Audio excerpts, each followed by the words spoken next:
హృదయపూర్వకమైన వందనాలు తెలియజేస్తా ఉన్నాను. రెండవ మాటను కూడా మనము ధ్యానించుకుందాం. ఆ శిలువలో పలికినటువంటి రెండవ మాటను మనము ధ్యానించుకుందాం. లూకా సువార్త 23వ అధ్యాయం 43వ వచనం. లూకా సువార్త 23వ అధ్యాయం 43వ వచనం. అందుకు ఆయన వానితో, నేడు నీవు నాతో కూడా పరదేశిలో ఉండు అని నిశ్చయముగా నీతో చెప్పుచున్నాను నేను.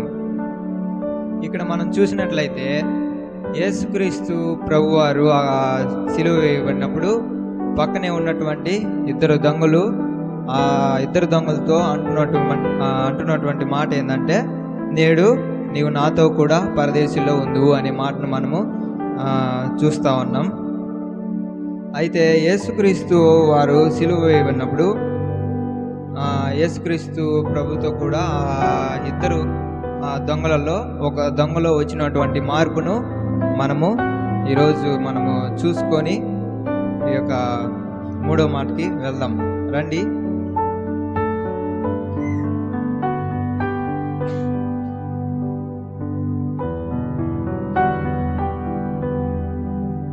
బైబిల్ గ్రంథంలో చెప్పబడినటువంటి మాట, అతిక్రమములు చేయువారిలో ఒకనిగా ఎంచబడెను అనే ప్రవచనము నెరవేర్పుగా యేసుక్రీస్తు ప్రభువు అతిక్రమము చేసిన ఆ ఇద్దరు దొంగల మధ్యలో యేసుక్రీస్తు ప్రభువును సిలువ వేయట మనందరికీ తెలిసిన విషయమే. అయితే ఇక్కడ దొంగలో వచ్చినటువంటి మార్పును మనం జాగ్రత్తగా గమనించగలగాలి. ఎందుకంటే ముందు చూసినట్లు ఇద్దరు దొంగలు కూడా అక్కడ ఉన్నటువంటి అందరూ ఎలా అయితే దేవుణ్ణి దూషిస్తూ ఉన్నారో, ఏమని నీవు దేవుని కుమారుడు అయితే దిగిరమ్మని అక్కడ ఉన్నటువంటి ప్రజలు ఎలా అయితే దూషిస్తూ ఉన్నారో, ఆ ఇద్దరు దొంగలు కూడా యేసుక్రీస్తు వారిని నీవు దేవుని కుమారుడు అయితే నీవు కిందకి దిగిరమ్ము అని చెప్పి వాళ్ళు కూడా దూషిస్తేవారుగా మనం చూస్తూ ఉన్నాం. కానీ ఆ తర్వాత ఆ ఇద్దరిలో ఒక దొంగలో వచ్చినటువంటి మార్పు ఎంత గొప్ప మార్పు అంటే, అద్భుతమైన ఆ యొక్క మార్పును మనము చూడాలి. దేవునితో ఒక్కరోజు మాత్రమే ఆ దొంగ సహవాసం చేసి ఉన్నాడు. అయితే ఆ యొక్క దొంగకి ఒక గుడ్ ఫ్రైడే లేదు, ఒక ఈస్టర్ లేదు, క్రిస్మస్ లేదు, ఒక సభకి అటెండ్ అయిన వాడిగా లేడు, ఆదివారాలకి చర్చికి వెళ్ళినటువంటి వాడు కాదు, దేవుడు అనేవాడే లేడు అనేటువంటి దొంగలో వచ్చినటువంటి మార్పు ఏంటంటే, దేవునితో ఒక్కరోజు సమయాన్ని గడిపాడు, దేవునితో పాటు పరదేశికి వెళ్ళాడు. అయితే ముందు మాట ఆ అక్క చెప్పినట్టు, తండ్రి వీరేమి చేయుచున్నారో వీరు ఎరుగును గనుక వీరిని క్షమించుము అనేటువంటి మాట ఆ దొంగ హృదయాన్ని పట్టుకునింది. అప్పుడు దొంగ ఏమని ప్రార్థన చేశాడంటే, నీ రాజ్యం వచ్చినప్పుడు నన్ను జ్ఞాపకం చేసుకోనుము అని ఆ దొంగ ప్రార్థించినప్పుడు దేవుడు అంటున్నటువంటి మాట, నేడు నీవు నాతో కూడా పరదేశిలో ఉండు అని మాటను మనము గమనిస్తూ ఉన్నాం. అయితే కారణం ఏంటి? ఆ దొంగలో వచ్చినటువంటి మార్పు, అంత త్వరగా మార్పు ఎందుకు వచ్చింది? ఆ కారణం ఏంటి? ఆ దొంగ హృదయము అప్పుడే ఎలా మారింది అనేది మనము చూడాలి. అయితే ఒకసారి మనం ఆలోచిద్దాము, ఈ దొంగకు యేసయ్యతో ఎంతకాలము సహవాసం ఉంది, ఎంతకాలము యేసుక్రీస్తును అంగీకరిస్తున్నాడు, ఎన్ని సంవత్సరాలుగా యేసయ్య దగ్గరకు వెళ్తున్నాడు, ఎన్ని సంవత్సరాలుగా చర్చికి వెళ్తూ ఉన్నాడు, ఎన్ని సభలకు పాల్గొంటూ ఉన్నాడు, ఎన్ని గుడ్ ఫ్రైడేలు చేసుకున్నాడు, లేక ఎన్ని ఈస్టర్లు చేసుకున్నాడు, ఎన్ని క్రిస్మస్లు చేసుకున్నాడు అనేది మనము ఆలోచించినట్లయితే, మనము ఎన్నో సంవత్సరాలుగా చర్చికి వెళ్తూ ఉన్నాం, ఎన్నో సంవత్సరాలుగా దేవుని అంగీకరిస్తూ ఉన్నాం, ఎన్నో సభలకి మనము వెళ్ళినటువంటి వారంగా ఉన్నాము, ఎన్నో క్రిస్మస్లు చేసుకున్నాము, ఎన్నో గుడ్ ఫ్రైడేలు చేసుకున్నాము. అయితే మనలో ఆ దొంగలో ఎలా ఆ మార్పు వచ్చిందో అటువంటి మార్పు మనలో వచ్చిందా లేదా అని చెప్పి మనము ఈ దినాన్న పరీక్షించుకొని దేవుని దగ్గర క్షమాపణ అడగాలి. ఆ దొంగ ఒకరోజు దేవుడితో సహవాసం చేశాడు, దేవునితో పాటు పరదేశికి వెళ్ళినటువంటి లేఖన భాగాన్ని మనం చూస్తూ ఉన్నాం. అయితే మనం కూడా ఈ దినాన ఎంతోమంది రక్షణ లేనివంటి వారంగా ఉంటున్నాము. రక్షణ లేనివంటి వారంగా, మారు మనసు లేనివంటి వారంగా, బాప్టిజం తీసుకోకుండా ఉన్నటువంటి వారము మనందరము మనలో కొంతమంది ఉంటూ ఉన్నారు. అయితే వారితో మాట్లాడుతున్నటువంటి మాట ఏంటంటే, దొంగలో ఎలా అయితే మార్పు వచ్చిందో మనలో కూడా ఆ యొక్క మార్పు అనేది రావాలి. ఎన్ని సంవత్సరాలుగా మనం చర్చికి వెళ్ళి ఏం లాభం లేకుండా, రక్షణ లేకుండా, మారు మనసు లేకుండా మనము ఎన్ని దినాలుగా చర్చికి వచ్చినా అది వ్యర్థమే. అయితే యెషయా 23వ అధ్యాయం 13వ వచనంలో మనం చూసినట్లయితే, యెషయా 28వ అధ్యాయం 13వ వచనం,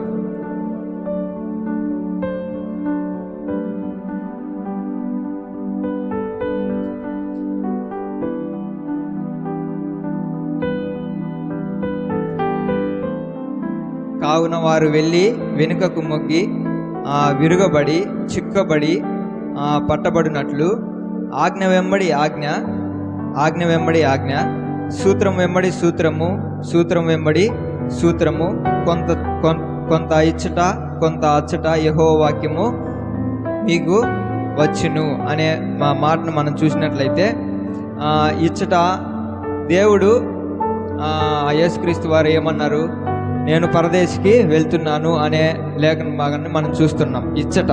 అయితే అచ్చట అంటే ఆ పరదేశికి వెళ్ళి దేవుడు యేసుక్రీస్తు వారు ఏం చేశాడు?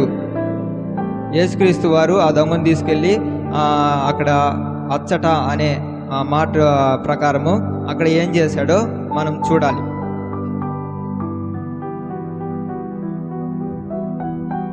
ఇప్పుడు ఏదైనా మనము ఒక సత్యాన్ని తెలుసుకోవాలి అనుకున్నప్పుడు బైబిల్ గ్రంథంలో, పాత నిబంధన గ్రంథంలో ఒక లేఖన భాగం ఉంటే దానికి సంబంధించింది ఒక ఆన్సర్ అనేది క్రొత్త నిబంధనలో కానీ ఎక్కడైనా ఒక అధ్యాయాలలో మనకి దొరుకుతూ ఉంటుంది. అందుకే యెషయా గ్రంథము 23వ అధ్యాయం 13వ వచనంలో అంటాడు, ఇచ్చట కొంత అచ్చట దేవుని వాక్యము మనకి వచ్చును అనే సత్యాన్ని మనం చూడాలి. పేతురు 3వ అధ్యాయం 19-20 వచనాలు,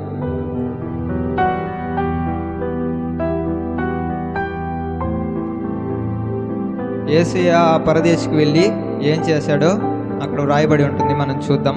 1 పేతురు 3వ అధ్యాయం 19-20 వచనాలు,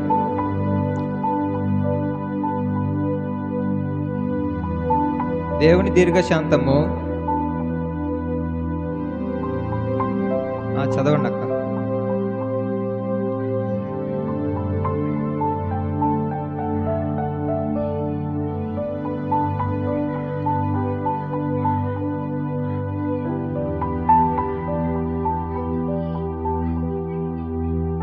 చాలు. పరదేశికి వెళ్ళి అక్కడ దేవుడు ఏం చేశాడంటే ఆత్మల దగ్గరికి వెళ్ళి సువార్తను ప్రకటిస్తున్నాడు. అక్కడ మనం చూస్తూ ఉన్నాం కదా, ఆత్మరూపిగా వెళ్ళాడు. ఆత్మరూపిగా అక్కడికి వెళ్ళి అక్కడ దేవుడు సువార్తని ప్రకటిస్తూ ఉన్నాడు. అయితే పరదేశు అంటే ఏంటంటే నీతిమంతుల ఆత్మలు నిరంతరము నివసించే విశ్రాంతి స్థలం అని చెప్పి అర్థమిచ్చుచున్నది. పరదేశి అంటే నీతిమంతుల ఆత్మలు నిరంతరము నివసించే విశ్రాంతి స్థలము అని అర్థం. యేసుక్రీస్తు వారు చనిపోయిన తర్వాత ఎక్కడికి వెళ్ళాడంటే చెరలో. అక్కడ ఇప్పుడు మనం చూస్తూ వచ్చినాం కదా, 1 పేతురు 3వ అధ్యాయం 19వ వచనంలో చెర అంటే పరదేశి అంటే అక్కడ ఆత్మలు, నీతిమంతుల ఆత్మలు విశ్రాంతి తీసుకునే స్థలం అని చెప్పి మనం చూస్తూ ఉన్నాం. అక్కడికి వెళ్ళి ఏం చేశాడంటే అక్కడ ఉన్నటువంటి ఆత్మలకు సువార్తను ప్రకటిస్తూ ఉన్నాడు.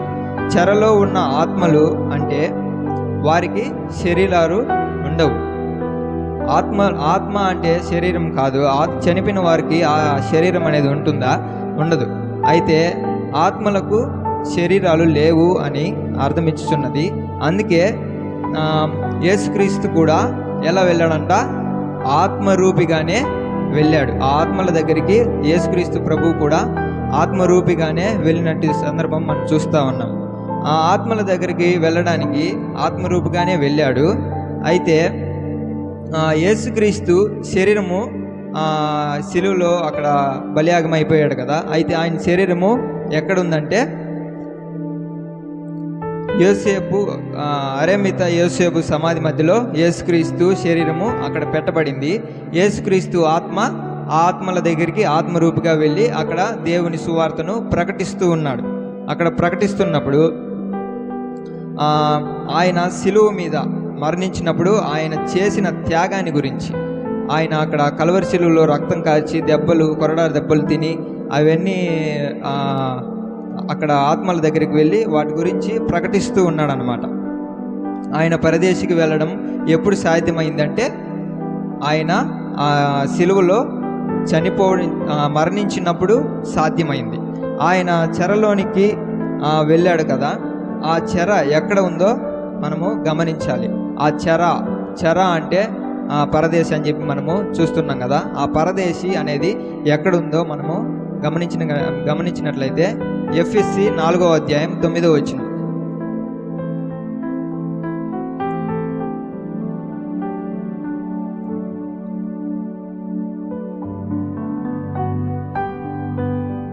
ఎఫెసీ 4:9 వచనం. కాబట్టి దేవునికి ప్రజలకు ఎఫెసీ 4:9 ఆరోహణమాయనగా ఆయన భూమి యొక్క క్రింది భాగములకు దిగననియు అర్థమిచ్చుచున్నది కదా. ఆయన ఆరోహణము అయినప్పుడు క్రింది భాగము అనేది మనం ఇక్కడ ఫుట్ నోట్లో చూసినట్లయితే మొదట ఆరోహణం ఆయనగా ఆయన భూమి యొక్క క్రింద భాగము మొదట దిగననియు అర్థమిచ్చుచున్నది. అయితే యేసుక్రీస్తు వారు ఆ యొక్క పరదేశికి వెళ్ళినట్టు మనం చూస్తున్నాం కదా. ఆ యొక్క పరదేశి ఆ యొక్క చెర ఎక్కడుందంటే భూమి లోపల భాగంలో పరదేశి అనేది ఉంది. అందుకే యేసుక్రీస్తు వారు ఏమంటాడంటే నీవు నాతో కూడా పరదేశిలో ఉందువు అని అంటాడు. ఆ పరదేశి ఎక్కడుందంటే భూ లోపల భాగంలో ఉంది. అయితే అక్కడ విశ్రాంతి తీసుకుంటున్న పరిశుద్ధుల యొక్క ఆత్మలు విశ్రాంతి తీసుకునే స్థలంగా ఈ పరదేశి అనేది మనం చూస్తూ ఉన్నాం. అక్కడికి వెళ్ళి యేసుక్రీస్తు వారు సువార్తను ప్రకటిస్తున్నట్లు కూడా మనం చూస్తూ ఉన్నాం. అయితే 1 పేతురు 4వ అధ్యాయం 6వ వచనంలో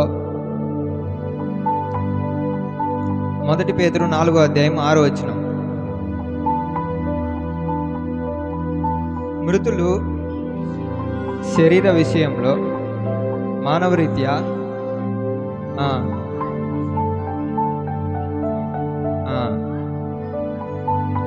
వారికి కూడా సువార్త ప్రకటిస్తున్నాడు. ఎవరికి ప్రకటింపబడుతుందంట? ఆ చెరలో ఉండే వారికి కూడా ఆ సువార్త ప్రకటింపబడుతుంది. అంటే గత కాలంలో చనిపోయిన వారికి సువార్త ప్రకటింపబడింది అని దేవుని వాక్యం ప్రకటింపబడుతుంది. అయితే ఆ చెరలో ఉండేవారు ఎవరంటే యేసుక్రీస్తు ప్రభువు పుట్టి చనిపోక ముందు, యేసుక్రీస్తు వారు ఆ కల్వరి శిలువలో చనిపోక ముందు ఉండే మానవ జాతుల సకల నీతిమంతులైన ఆత్మలు అన్నీ కూడా అక్కడ ఉండేవన్నమాట. ఎక్కడంటే ఆ భూలోకంలో యేసుక్రీస్తు వారు చనిపోక ముందు ఉన్నటువంటి నీతిమంతుల ఆత్మలన్నీ కూడా ఆ యొక్క భూభాగంలో ఉన్నటువంటి సందర్భం మనం చూస్తూ ఉన్నాం. ఎందుకంటే మనకు ఈ రోజున రక్షణ అనేది మనకుంది. అయితే యేసుక్రీస్తు వారు చనిపోబట్టే కదా మనకి ఈరోజు రక్షణ అనేది దొరికింది. అయితే యేసుక్రీస్తు వారు చనిపోకముందు వారికి రక్షణ అనేది లేదు. అక్కడ ఆ చెరలో ఉన్నటువంటి ఆ నీతిమంతులకు రక్షణ అనేది లేదు. అయితే వాళ్ళు ఏమని ఎదురు చూస్తూ ఉన్నారంటే మన కోసము ఒక రక్షకుడు వస్తాడు, మనల్ని తీసుకొని పరలోక రాజ్యానికి. ఇప్పుడు మనం చెర అనేది ఎక్కడ ఉంది? భూభాగంలో ఉంది. అయితే ఆ భూభాగంలో యేసుక్రీస్తు వారు చనిపోకముందు ఉన్నటువంటి ఆ ప్రజలందరూ కూడా ఆ భూభాగంలో ఉన్నాడు.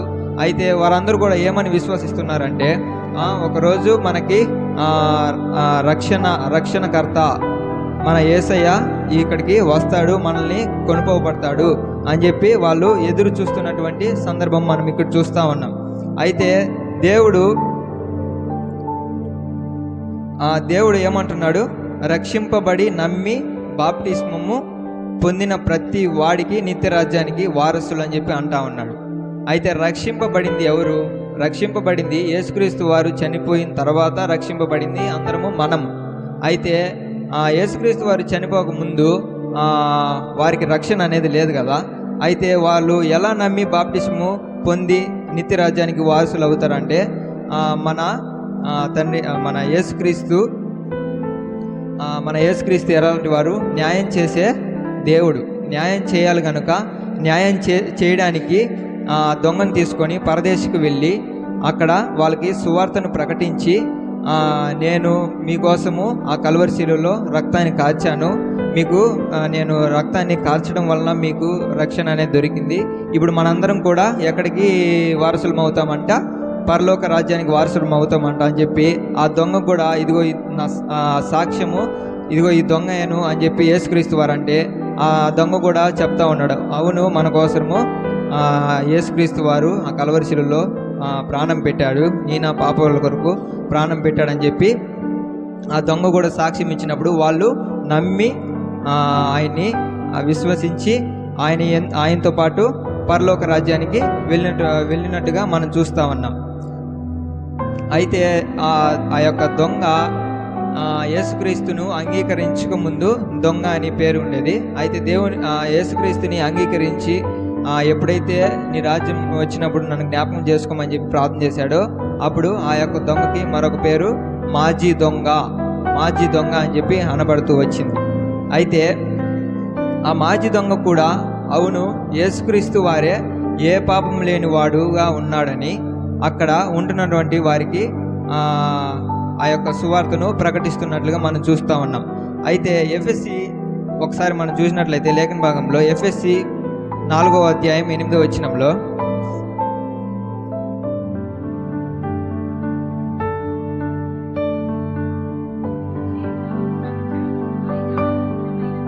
ఆరోహమైనప్పుడు చెరను చెరగా పట్టుకొని పోయి చెరను